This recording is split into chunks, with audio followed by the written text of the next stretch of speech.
जलंधर, अपनी अहंकार की तुष्टि के लिए तुम सृष्टि के प्रत्येक नियम को पलटना चाहते हो ना? चलो अब देखो, अब सृष्टि उल्टी कैसी दिखाई देती है। इसने तो अपना आकार बढ़ा लिया। अब क्या करने वाला है ये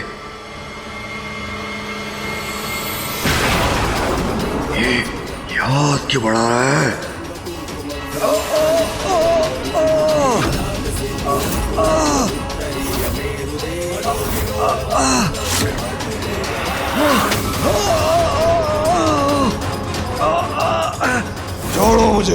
छोड़ो मुझे मायावी शिव, छोड़ो मुझे।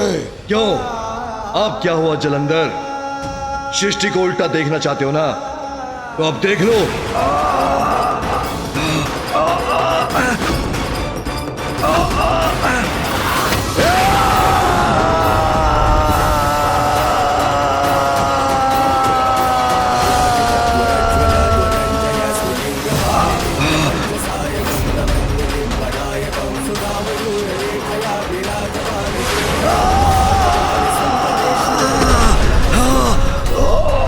सबसे जलंधर हूं मैं, इतनी शीघ्र हार नहीं मानूंगा मैं। सबसे जलंधर हूं।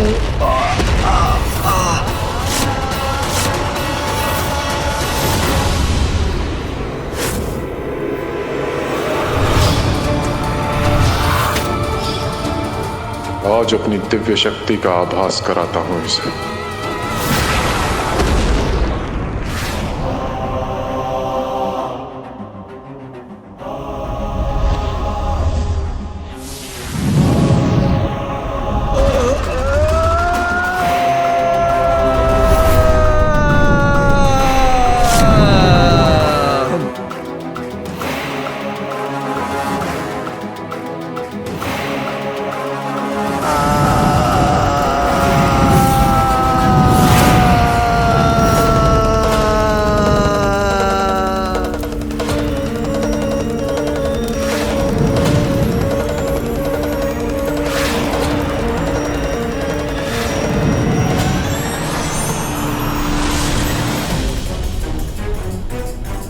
यही उचित है इस दुष्ट के साथ।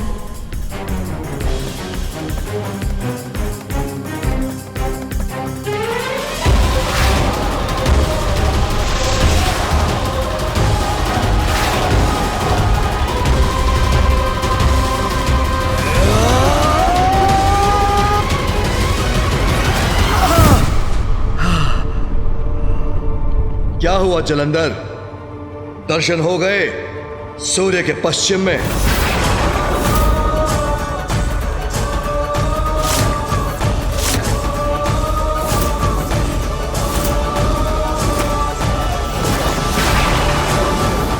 पिताश्री महादेव की क्रोधाग्नि से कोई नहीं बच सकता।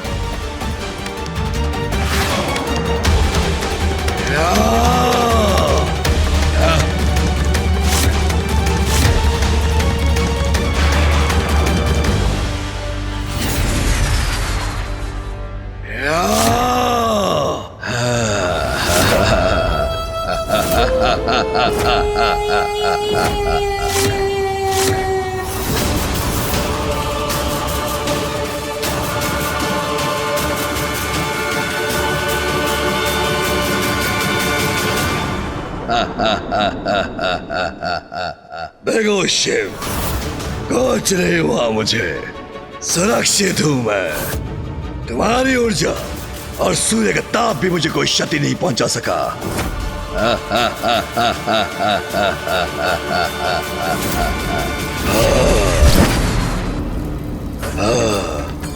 तुम्हारी इस चुनौती से मुझे बहुत आनंद आया, किंतु अब आनंदित होने की बारी तुम्हारी है।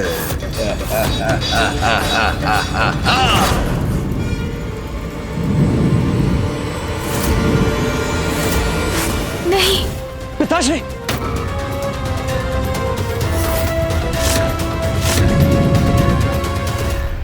इस प्रकार तो जलंधर महादेव में और रोष उत्पन्न कर रहा है। महादेव के समक्ष खड़े होकर उनके इतने भीषण प्रहार सहने की शक्ति कैसे प्राप्त कर रहा है ये? मेरे प्रिय बलश्रेष्ठ का शिव भी कोई अहित नहीं कर सकते।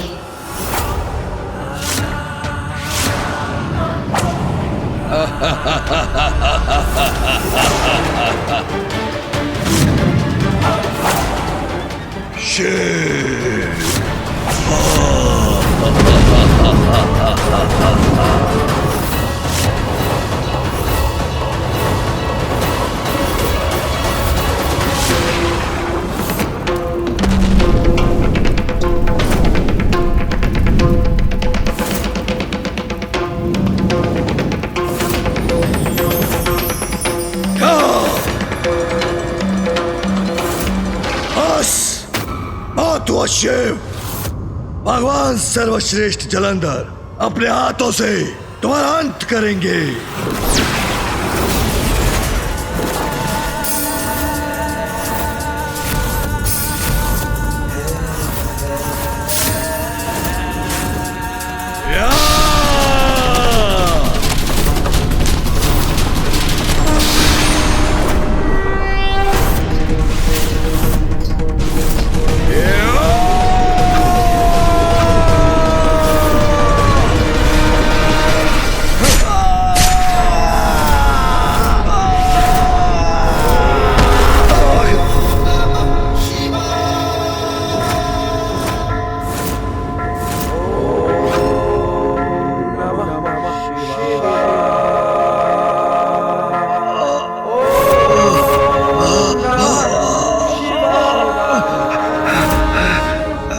मूर्ख जलंधर, सभी को श्वास वायु से बाधित करना चाहते थे ना तुम वायुदेव।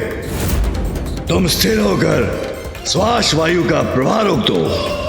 अब स्वयं को श्वास प्राप्त नहीं हो रही तो कैसा प्रतीत हो रहा है तुम्हें?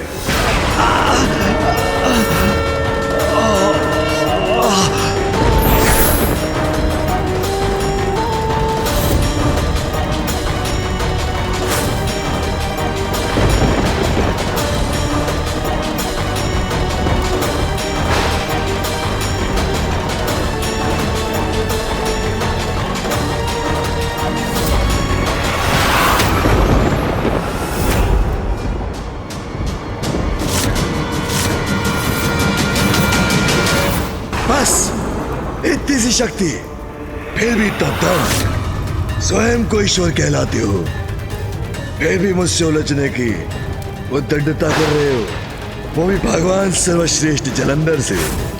अब देखो भगवान सर्वश्रेष्ठ जलंधर की शक्ति।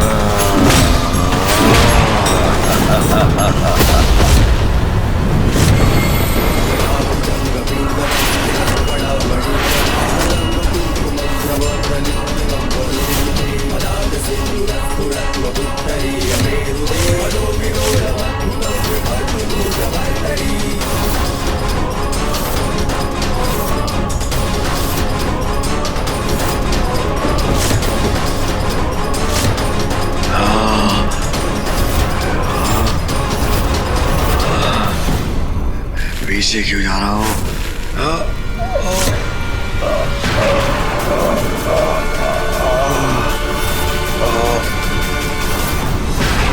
राजा क्यों नहीं स्वीकार कर लेते शिव? कितनी बार मेरा वध करने का प्रयास कर चुके हो किंतु असफल रहे, क्योंकि मैं अमर हूं, अपराजय हूं। मैं भगवान जलंधर हूं, वो भी सर्वश्रेष्ठ। तुम्हारा यही अहंकार तुम्हारे अंत का कारण बनेगा जलंधर।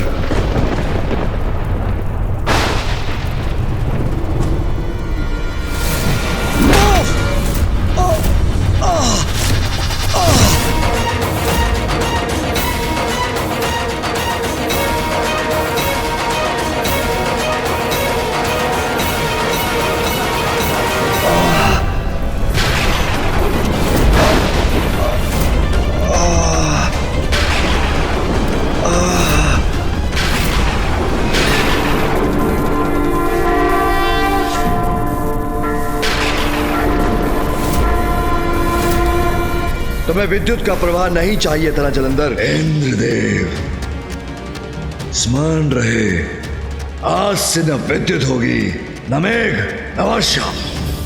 आज के बाद तुम कभी विद्युत प्रवाह नहीं देख सकोगे।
तो कुछ भी कर लो शिव, मेरा कुछ नहीं हो सकता। मेरा अंत असंभव है। न तुम न सृष्टि में कोई और मेरा वध कर सकता है।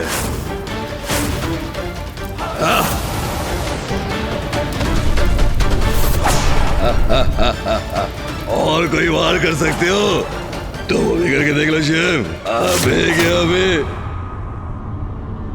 ये कैसे संभव है? महादेव के सभी प्रहार कैसे सह रहा है ये दुष्ट? कैसे अंत होगा इसका?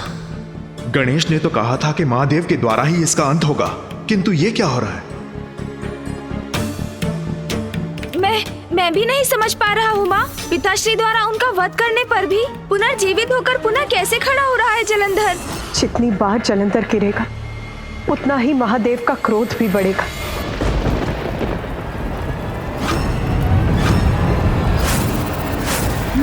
माँ, आपके इस कथन में ही हम सभी के प्रश्न का उत्तर छिपा है।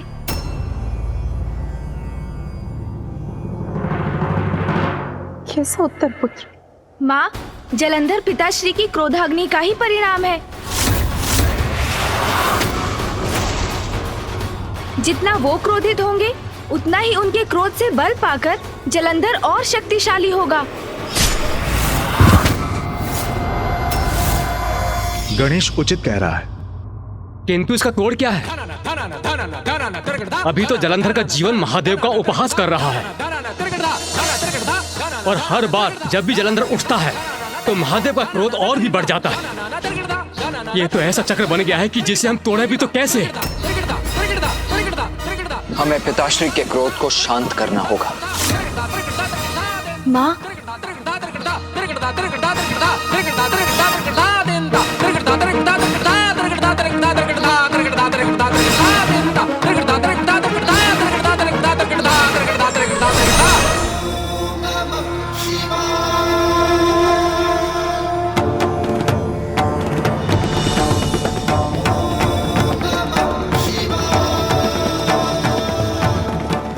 माँ, शिवलिंग का अभिषेक आरंभ कीजिए।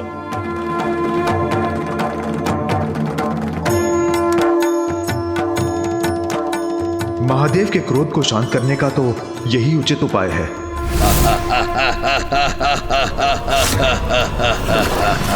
मेरा भगवान सर्वश्रेष्ठ जलंधर का तुम कुछ नहीं बिगाड़ सकते। सर्वशक्तिमान हूं मैं। और अपनी शक्ति से पराजित करूंगा तुम्हें। इस दुस्साहसी को अभी भी विश्वास है कि मेरा अहित कर सकता है। अहंकार जब इतना बढ़ जाए तो उसका परिणाम अहंकारी का संहार ही होता है।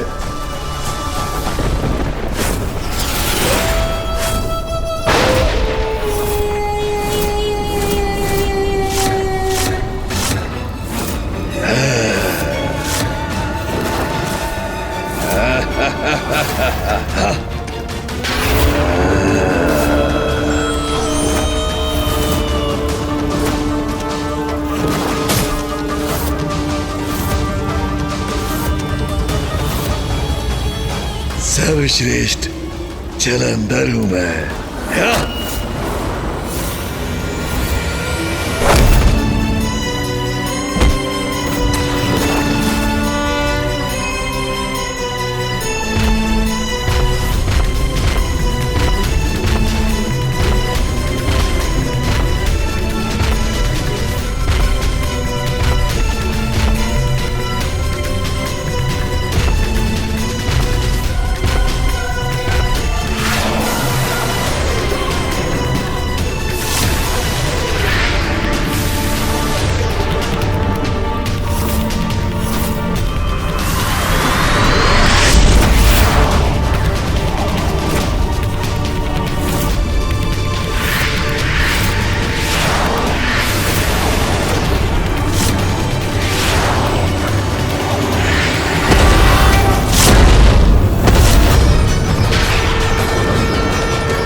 कोई आयत नहीं कर पाओगे तुम मेरा शिव।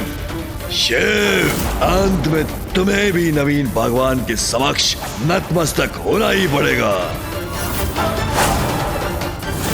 सारी सृष्टि तुम्हारी नहीं, नवीन भगवान के अनुसार चलेगी।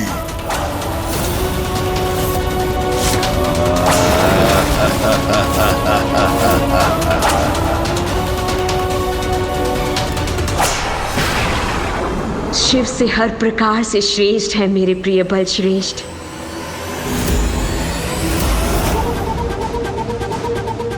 असत्य कहा था उस ढोंगी शुक्राचार्य ने। मुझे तो पूर्व में ही समझ आना चाहिए था कि शिव भक्त है वो। इसलिए उसने मेरे प्रिय बलश्रेष्ठ को शिव से युद्ध ना करने का सुझाव दिया था। लेकिन कोई देखे तो मेरे प्रिय बलश्रेष्ठ को शिव से भी अधिक शक्तिशाली है वो, और इन्हें कोई पराजित नहीं कर सकता।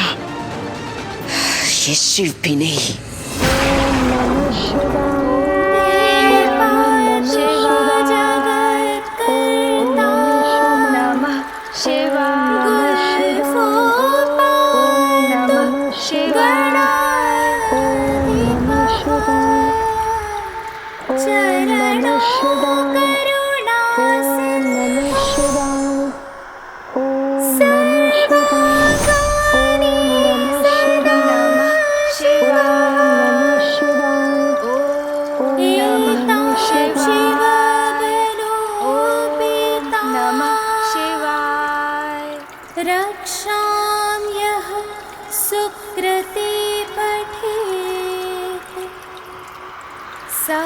भुक्त्वा सकलान् कामान् शिव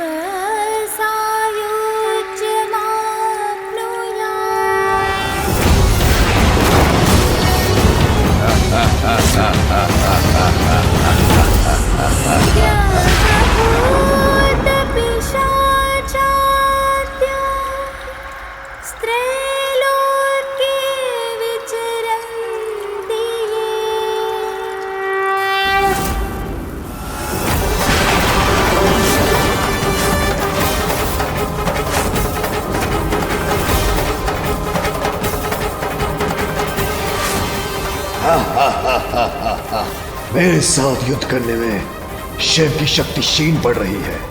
कहा था ना, सर्वश्रेष्ठ जलंधर के साथ युद्ध करना मूर्खता है।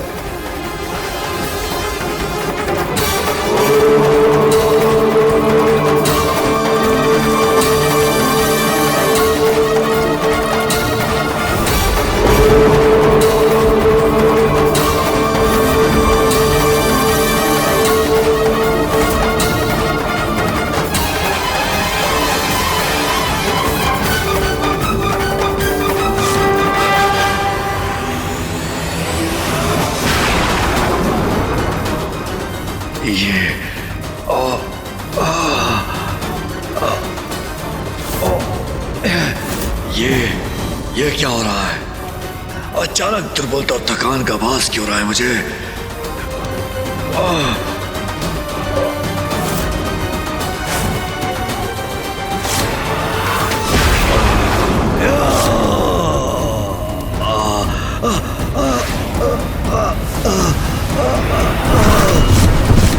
गणेश जी, आपकी युक्ति तो काम कर रही। शिवलिंग का जल अभिषेक महादेव के क्रोध को शांत कर जलंधर को दुर्बल बना रहा। बुद्धि के देवता हैं गणेश, विघ्नहर्ता हैं। कठिन से कठिन और जटिल से जटिल समस्या का भी हल ढूंढ लेते हैं।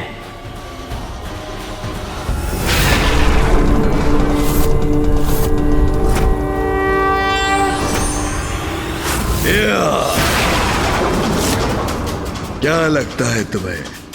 तुमने मुझे पराजित कर दिया? नहीं शिव, मुझे कोई पराजित नहीं कर सकता, कभी नहीं। कहा था तुमसे तुम्हें पाताल भेजूंगा, अब उसका समय आ गया है। मुझे ही कुछ करना होगा। पिताश्री को शांत करने में सफल हुआ हूँ मैं, किंतु मुझे शंका है कि जलंधर पुनः पिताश्री को उत्तेजित करेगा, और यदि ऐसा हुआ तो पिताश्री का क्रोध पुनः चरम पर पहुंचेगा, जिससे जलंधर की शक्ति में पुनः वृद्धि होगी।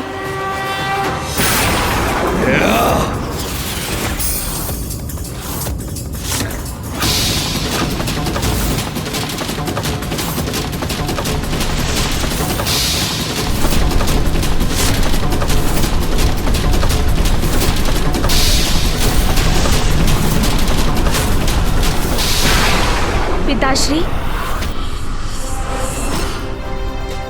पुत्र गणेश, तुम यहाँ क्या कर रहे हो? पिताश्री, आप क्रोध मत कीजिए, क्योंकि आपके क्रोध से ही जलंधर और भी शक्तिशाली होता है। आप अपना संयम बनाकर रखिए पिताश्री, शांत ही रहिए।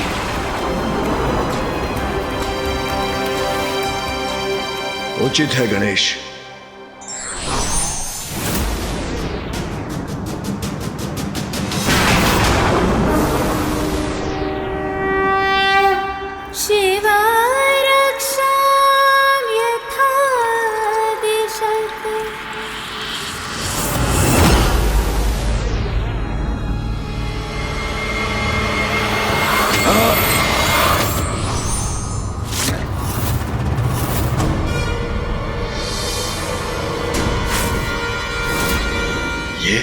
ये क्या कर रहा है? मुझसे युद्ध करने के स्थान पर मध्य आकाश में ध्यान क्यों कर रहा है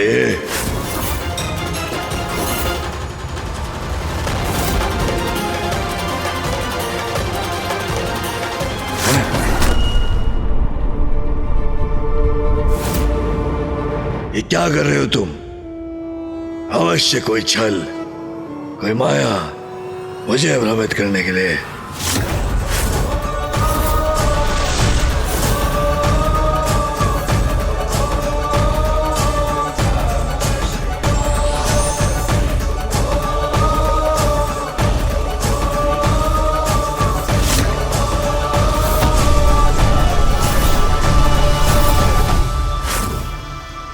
जलंधर, मेरी क्रोधाग्नि से उत्पन्न हुए हो तुम, और मेरे क्रोध के बल पर ही मुझसे युद्ध कर रहे हो।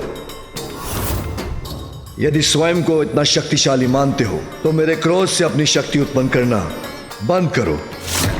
मुझसे युद्ध करना चाहते हो ना, तो हूं मैं यहां, किंतु अपनी ही शक्ति से युद्ध करो। सत्य तो यह है, जन्म से जो तुम्हारी शक्ति है वो मेरी ही शक्ति है, किंतु पथ भ्रष्ट होकर तुम्हारे स्वरूप में मुझसे युद्ध कर रही है।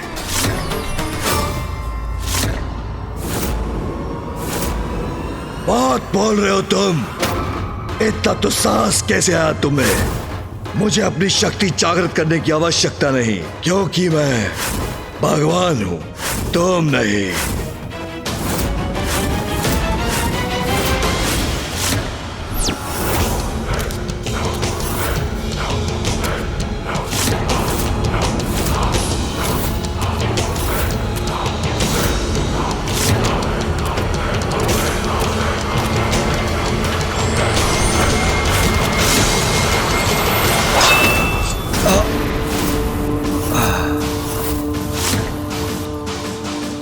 ओम नमः शिवाय।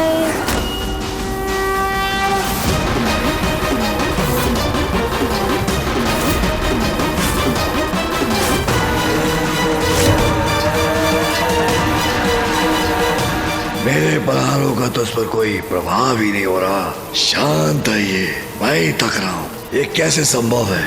भगवान हूं मैं।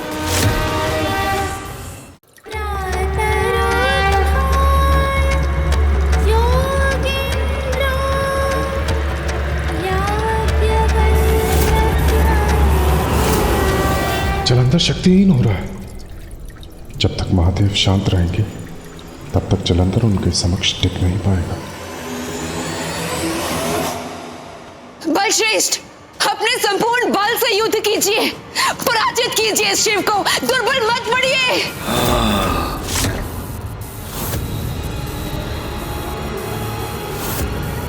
शिव मुझ पर भारी कैसे पड़ रहा है?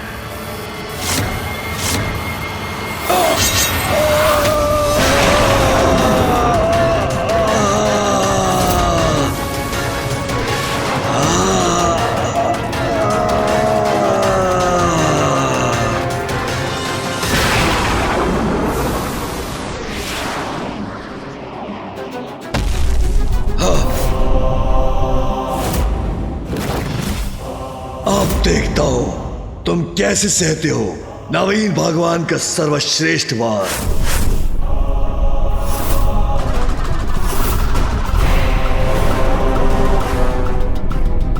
अब इसके अंत का समय आ ही गया है।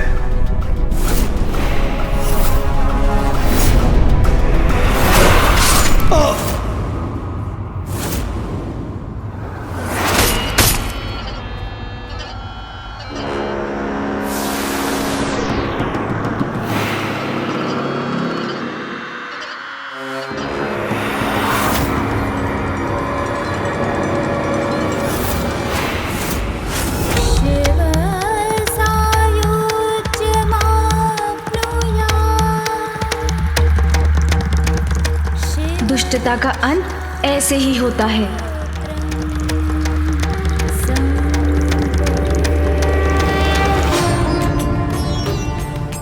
महादेव ने जलंधर का शीश उसके धड़ से विलग कर दिया।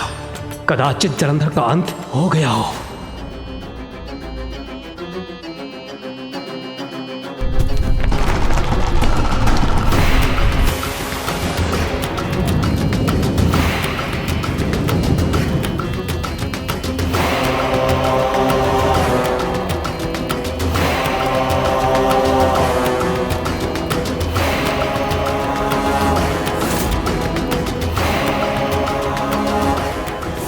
नहीं, ये कैसे संभव है?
बात नहीं कर सकता, तुम भी नहीं शिव।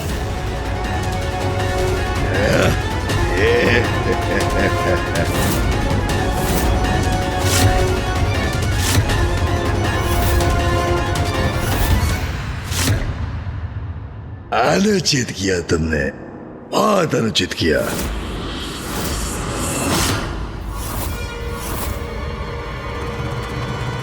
मेरे प्रिय बलश्रेष्ठ, आप श्रेष्ठ हैं, श्रेष्ठतम हैं। जलंधर के इस प्रकार पुनर्जीवित हो जाने के पीछे रहस्य क्या है, ये ज्ञात करना ही होगा मुझे। व्यक्ति का सबसे बड़ा बल ही सबसे बड़ी दुर्बलता बन जाती है जब उसका अहंकार चरम पर होता है।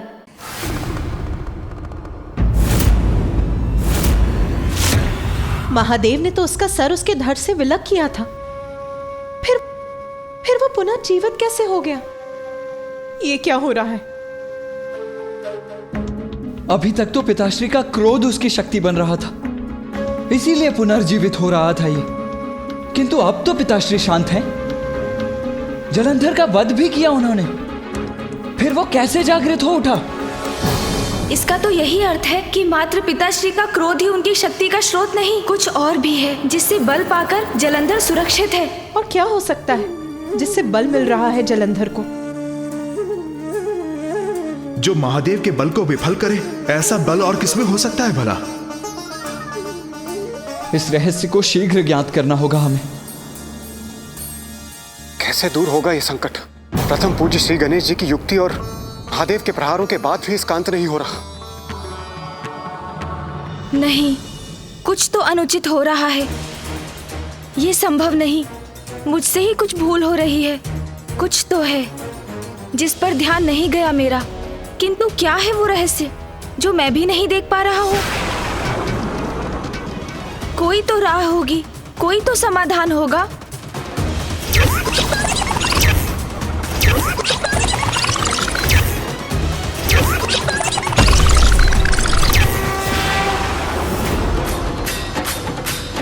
कुछ तो सुना था मैंने जब हम कैलाश लौटे थे और पिताश्री ने जलंधर को चुनौती दी थी। हाँ, अवश्य कुछ सुना था उस समय। क्या सुना था गणेश तुमने?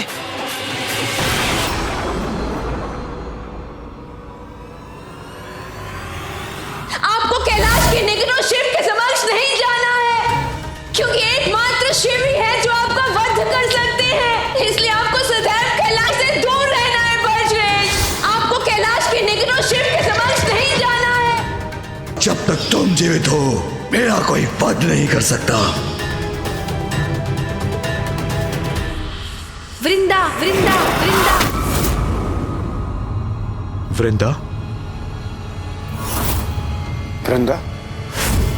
तुम्हारे कहने का अर्थ है जलंधर की पत्नी वृंदा? हाँ मामा जी, जलंधर की पत्नी है वृंदा। उन्होंने उनसे कहा कि जब तक वो उनके साथ है, उनका कोई अहित नहीं हो सकता। ये नाम तो मेरे एक भक्त का है। मामा जी की भक्ति?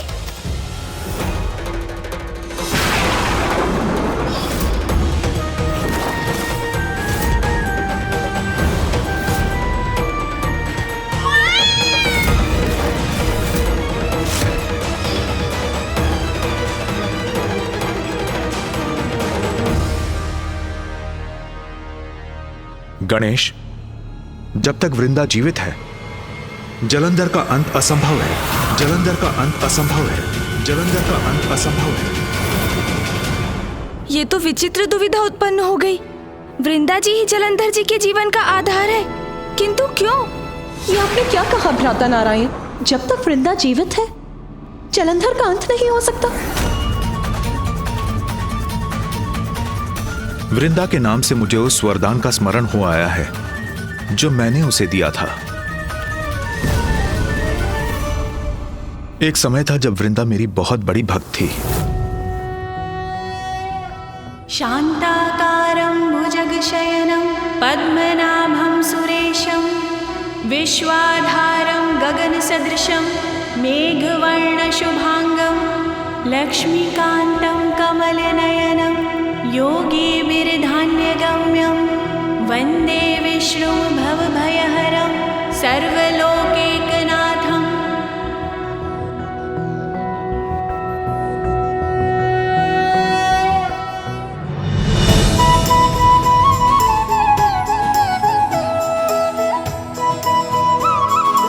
तब मेरे प्रति वृंदा की अटूट श्रद्धा थी और वो मेरी ही भक्ति में डूबी रहती थी।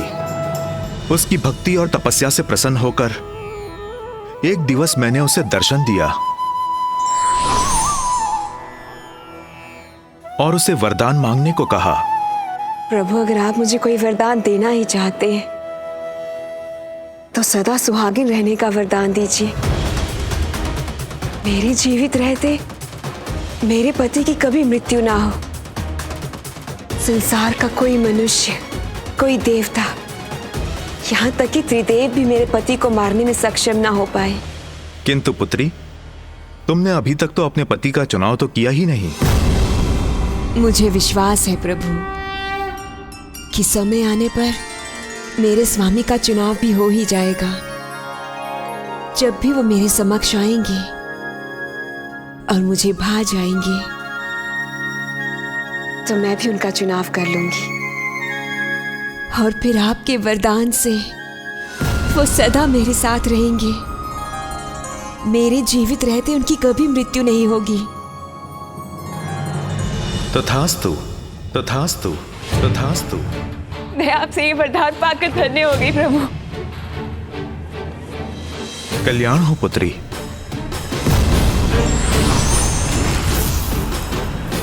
किंतु नियति को कुछ और ही स्वीकार था। सरल, निष्कपट, पावन हृदय, मेरे प्रति श्रद्धालु, मेरी भक्ति में सदैव डूबी रहने वाली वृंदा ने पति रूप में चुनाव भी किया तो उस दुष्ट असुर जलंधर का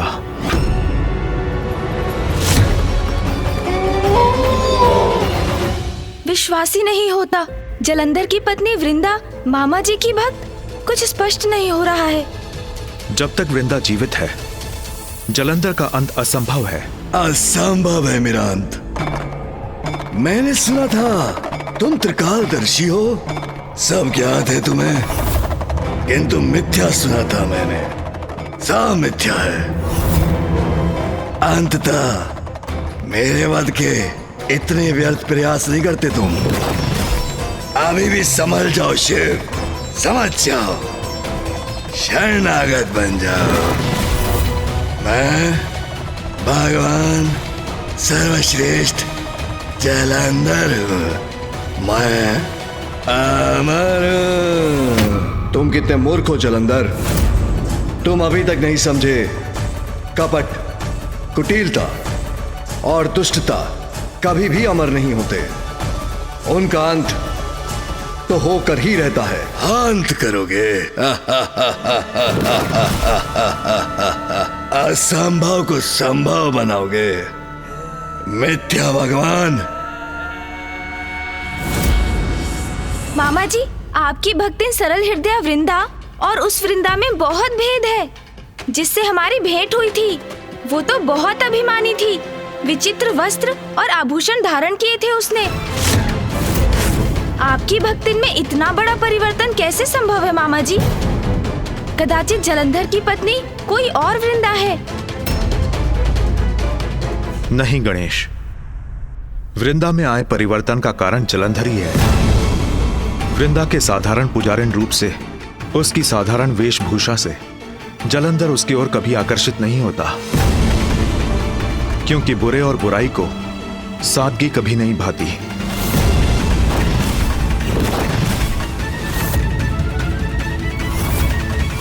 वृंदा मेरी भक्त होकर भी अच्छाई और बुराई में भेद न कर सकी और उसके हृदय में जलंधर को पाने की कामना बढ़ने लगी।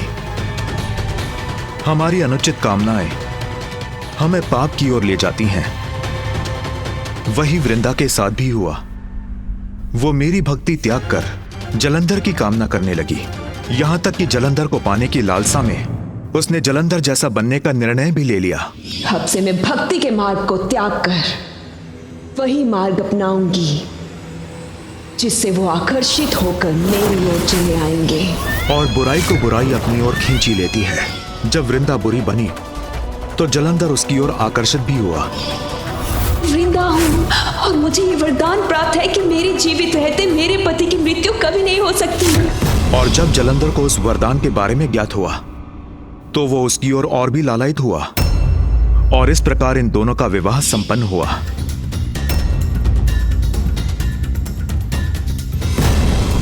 गणेश, जब तक वृंदा जीवित है वो सदा सुहागन रहेगी, अर्थात वृंदा के जीवित रहते जलंधर का अंत असंभव है। जलंधर का अंत असंभव है। जलंधर का अंत असंभव है।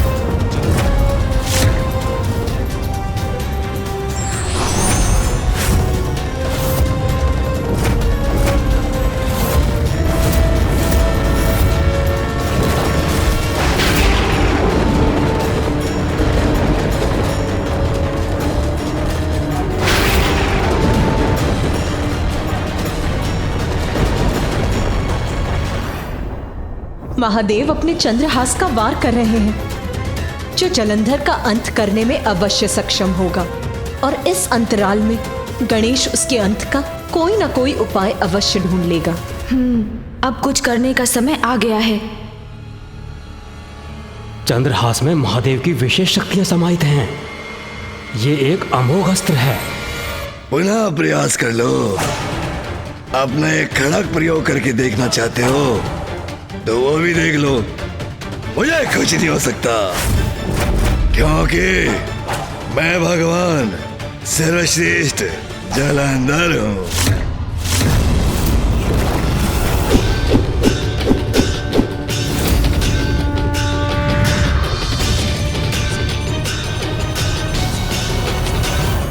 ये खड़क तो दिव्य प्रतीत होता है।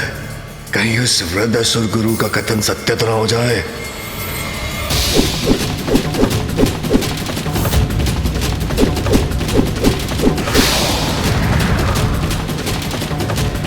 नहीं, कुछ नहीं होगा मुझे, कुछ नहीं हो सकता मुझे। स्वामी, महादेव के चंद्रहास के वार से तो कोई सुरक्षित नहीं रह सकता। वृंदा को प्राप्त हुआ नारायण का वरदान या महादेव का अस्त्र प्रहार, दोनों ही अकाट्य हैं। अब क्या होगा स्वामी? देवी, जलंधर साधारण असुर नहीं है, महादेव की क्रोधाग्नि से उत्पन्न हुआ है और उस नारायण के वरदान से सुरक्षित भी है। कैसे होगा इसका अंत? इतना बड़ा प्रहार किया शिव ने मेरे बलश्रेष्ठ पर। नहीं, मुझे चिंता नहीं करनी चाहिए। जब तक मैं शेष हूं, मेरे बलश्रेष्ठ को कोई क्षति भी नहीं पहुंचा सकता।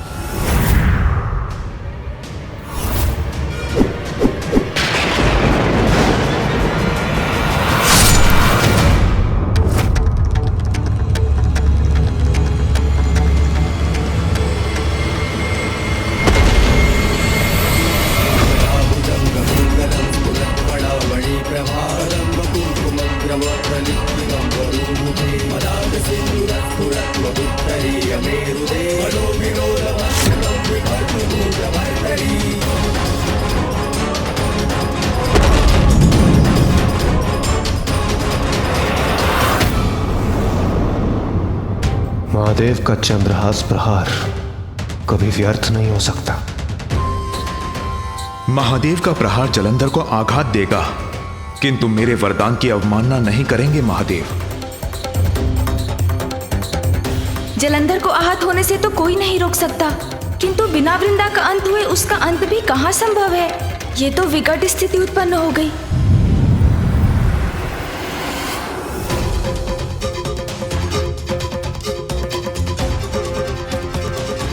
महादेव ने चंद्रहास का प्रहार तो अवश्य किया है, किंतु जलंधर रूपी संकट को लेकर मेरा मन अब भी सशंकित है।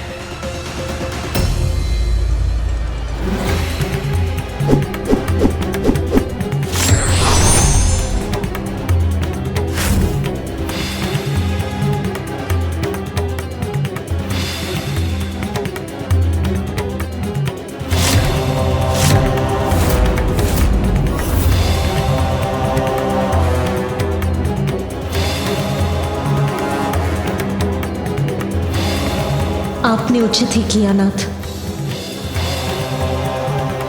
किंतु ये क्या देख रही हूं मैं? उमा अचंभित और चिंतित क्यों हो उठी?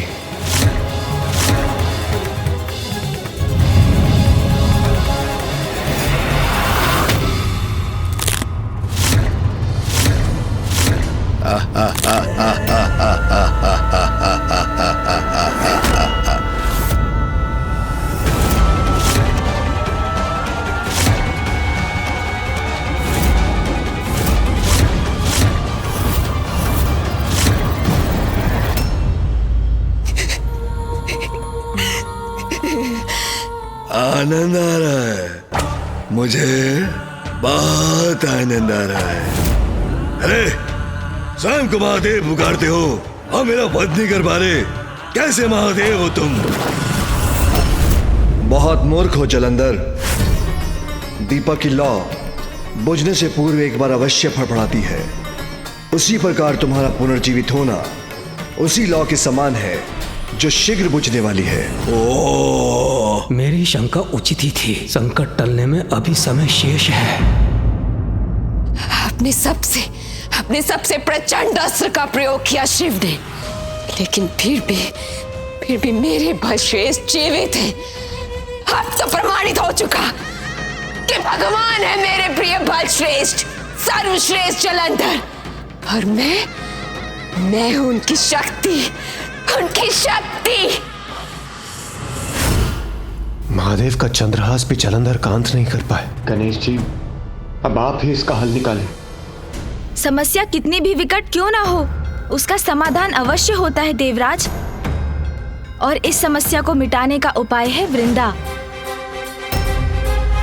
अब मैं स्वयं उनके पास जाऊंगा, क्योंकि उनकी मुक्ति का समय अब आ गया है, जिसके लिए वो नारायण की भक्ति कर रही थी। किंतु पुत्र गणेश, तुम क्या कहोगे उससे?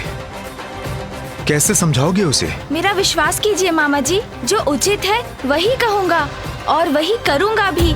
हाँ,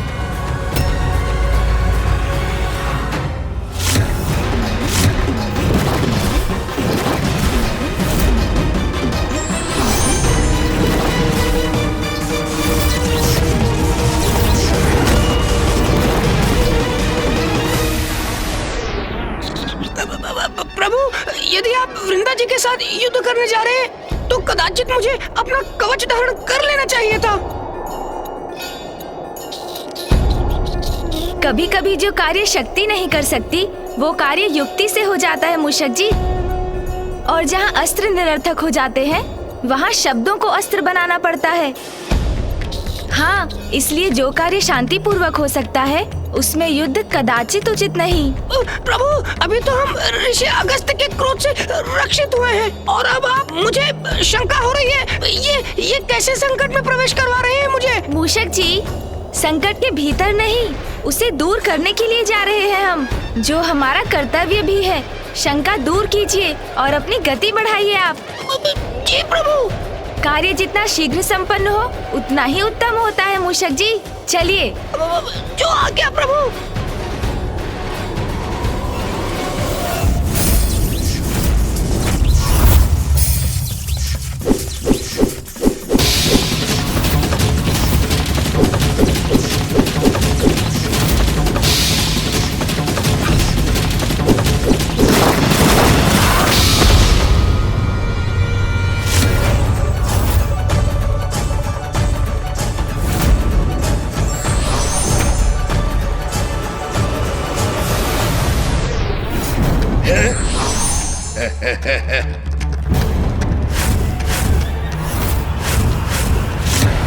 त्रिदेव भी मेरा वध नहीं कर सकते, त्रिदेव भी मेरा वध नहीं कर सकते।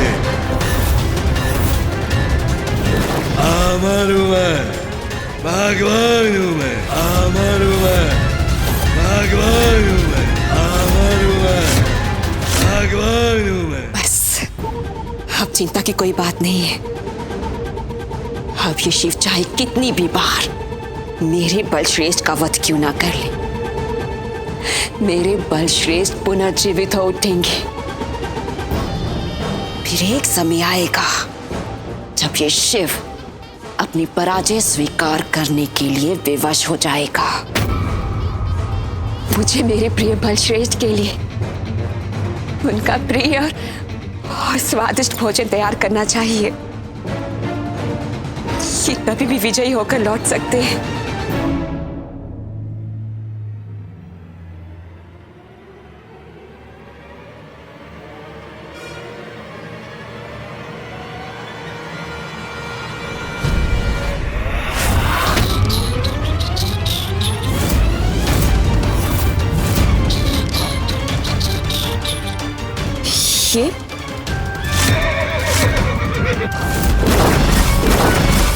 ये तो वही गजमुख बालक है, शिव पुत्र है ये।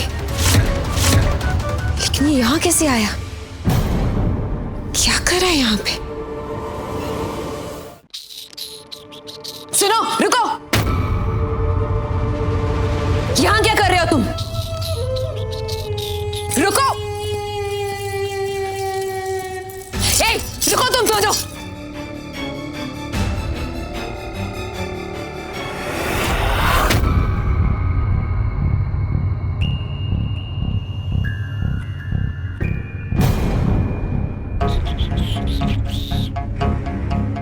यहां से ये कैसी ध्वनि आ रही है? चौरे कर्म करने वाला छिपने का कितना भी प्रयास कर ले, अपने चिन्ह छोड़ता ही है।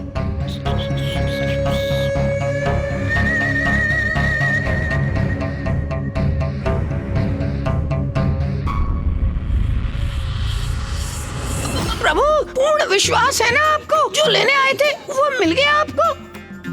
हाँ मूषक जी, मैं इसमें कोई भूल नहीं कर सकता। ये तो मैंने जलंधर जी के कक्ष से ही ढूंढ निकाली है। प्रभु, एक बार मुझे भी दिखाइए ना। नहीं नहीं मूषक जी, ये तो वो शक्ति है जिससे जलंधर का अंत हो सकता है। अच्छा। भैया ने मुझे बताया था कि जलंधर को नष्ट करने का एकमात्र यही उपाय है। आपको ज्ञात है, उसकी समस्त शक्तियों का स्रोत है ये शक्ति। हम इसे कहीं दूर ले जाकर नष्ट कर देते हैं मूषक जी, और तब उसके पश्चात उधर जलंधर स्वयं को नष्ट कर लेगा। हाँ, चलिए मूषक जी। रुको।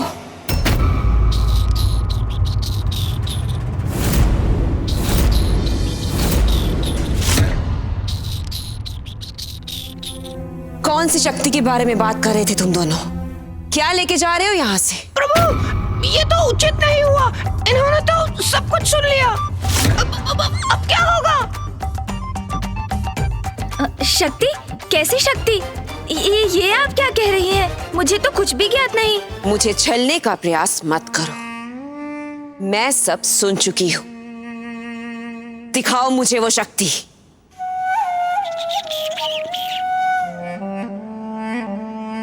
ये गजमुख अवश्य मेरे साथ कोई छल कर रहा है।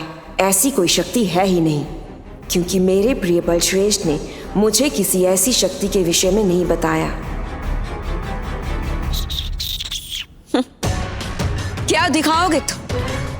ऐसी कोई शक्ति है ही नहीं। इससे पूर्व में भी जब तुम आए थे तो बहुत उपद्रव किया था तुमने, और अब जब तुम्हारे पिता मेरे प्रिय बलश्रेष्ठ से पराजित होने वाले हैं, तो तुम कोई बड़ी समस्या खड़ी करने आए हो यहाँ। उचित है वृंदा जी, यदि आपका यही विश्वास है तो यही सत्य होगा। इसलिए जब मैं आपके और जलंधर जी के लिए कोई संकट नहीं, मेरे हाथों में कोई भी अद्भुत शक्ति नहीं, तब तो आपको मुझे निसंकोच लौटने देने में कोई आपत्ति नहीं होगी। चलिए मूषक जी। अरे, ये तो जा रहा है यहाँ से। कदाचित मुझे देख लेना चाहिए कि इसकी मुट्ठी में है क्या।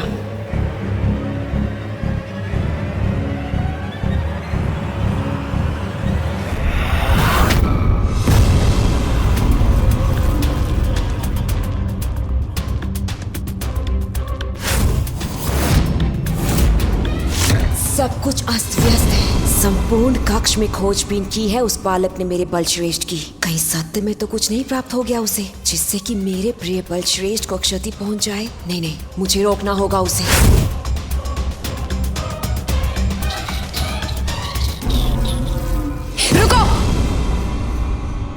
शक्ति मुझे दो। चलिए चलिए मूषक जी, शीघ्रता कीजिए।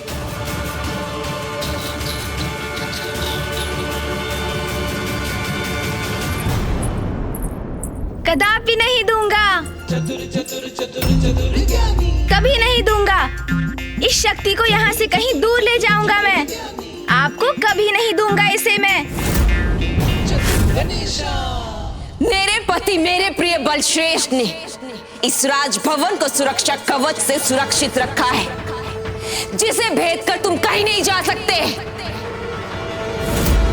वृंदा जी, आप कितनी भोली हैं। हम जिस प्रकार यहाँ आए थे उसी प्रकार यहाँ से चले भी जाएंगे। वृंदा जी, जलंधर जी को पराजित करने के लिए मैं शक्ति को आपसे सुरक्षित रखूंगा, ले जाऊंगा यहाँ से, और आप मुझे कुछ नहीं कर सकेंगी।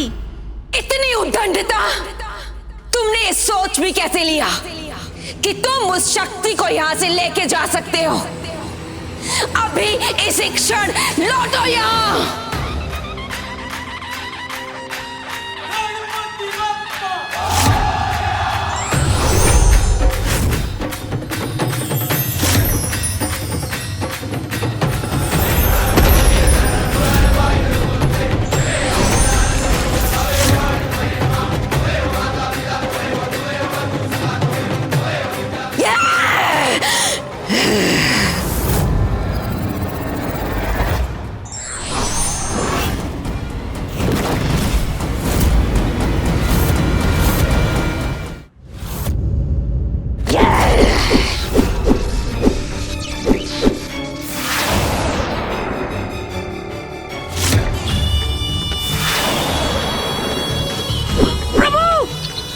मूषक जी संभालिए।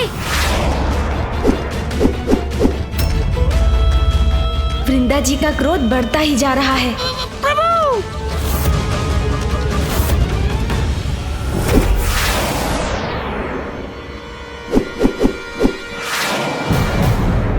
इस बार मैं तुम्हें यहाँ से जाने नहीं दूंगी।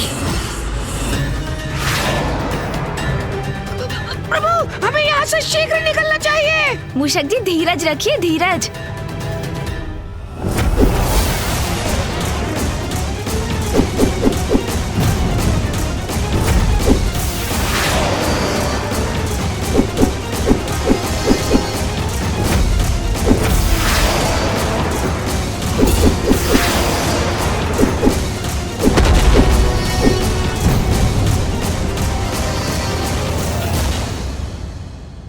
पुत्र गणेश, वो सुरक्षित तो है।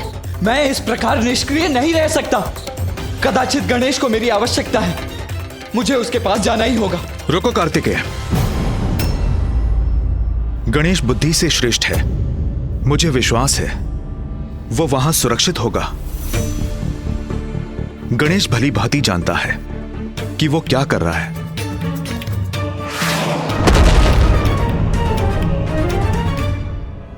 कैसी विडंबना है ये। एक और गणेश वृंदा को संभाल रहा है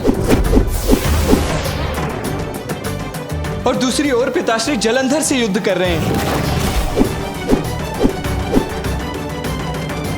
और मैं किसी की कोई सहायता नहीं कर पा रहा हूं।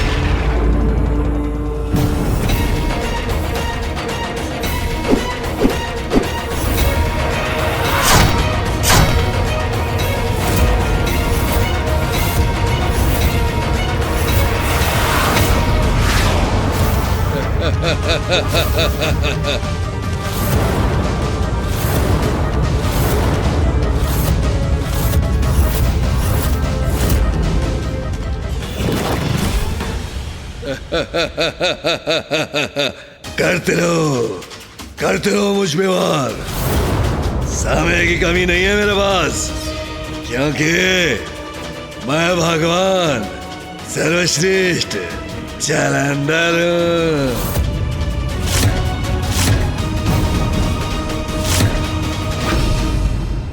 रुको बालक, तुम्हारा अंत करूंगी मैं। प्रभु बचिए।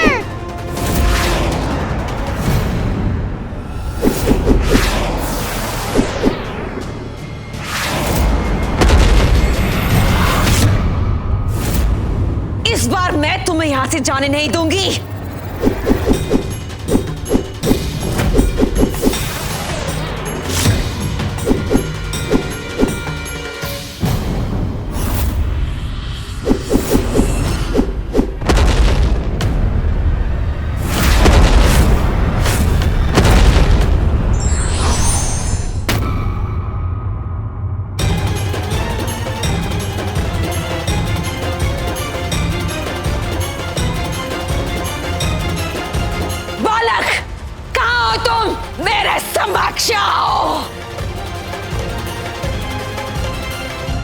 इधर देखिए वृंदा जी, मैं तो यहाँ हूँ।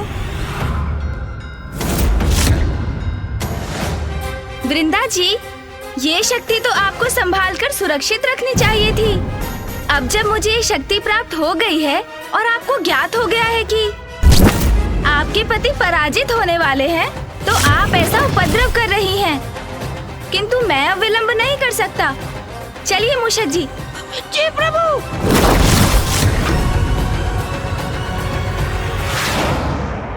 तुम कहीं भी चले जाओ गजमुख, किंतु मैं तुमसे वो शक्ति छीन कर ही रहूंगी और फिर तुमको नष्ट कर दूंगी मैं।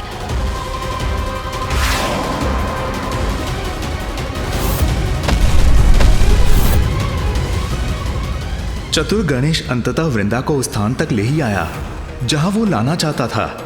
अब देखना है कि वो कैसे जलंधर के अमृतत्व के वरदान को खंडित कर इस संकट को हरता है। मूषक जी, शीघ्रता कीजिए। जी प्रभु।